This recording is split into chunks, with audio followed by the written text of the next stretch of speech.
And to Joseph were born 2 sons before the years of famine came. I'm not going to read all those names. Next verse. Joseph called the name of his firstborn Manasseh. And look at what he says. For God has made me forget all my toil and all my father's house. When God elevated or promoted Joseph to this prominent position, Joseph realizes that everything that God had spoke to him as a child has now been fulfilled. There is no greater feeling on this earth than to know that you have stepped into the very will of God for your life. Some people talk about the permissive will, the submissive will. I don't care about it. I just want the will of God, period. I don't want to know what I can get away with and God will be okay with it. I don't want to know that. I want to be in His will. Joseph tried to get away from the will of God, and it didn't work out so well for him. And there was a time in my life where I was running from the will of God, and I wasn't in the belly of a fish, but boy, it sure did stink. 52 says, and the name of his second he called Ephraim. I love this.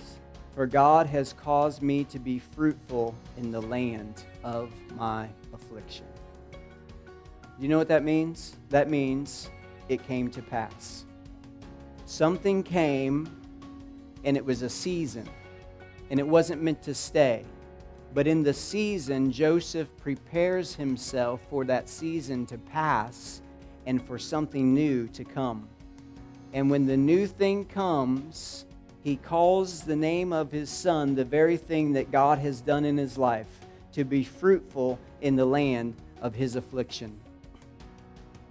Now, my beautiful wife isn't here today, and that usually bums me out because it makes me feels funny. I don't miss much church, and she certainly doesn't miss much either. So, but she on Saturday, she got up to go for a walk because it was, the weather last week tried to kill us, and the weather this week is saying it's sorry.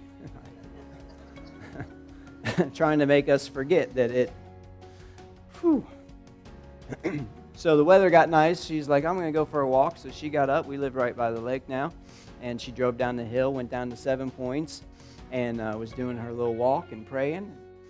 I went down, I saw her a little bit later, and she said, God spoke to me while I was down there because, we're praying for this house situation because something came to pass, but now it needs to pass.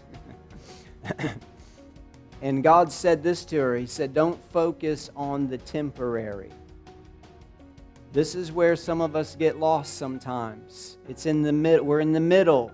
It's not finished. It's not over. It came to pass, and that passing season has not come to pass yet. And we want to focus on the temporary because we're uncomfortable or whatever the situation is, or it's not easy, it's hard, or whatever it is that you're going through in that temporary season. But you have to be reminded sometimes, listen, it's just temporary. It's coming to pass.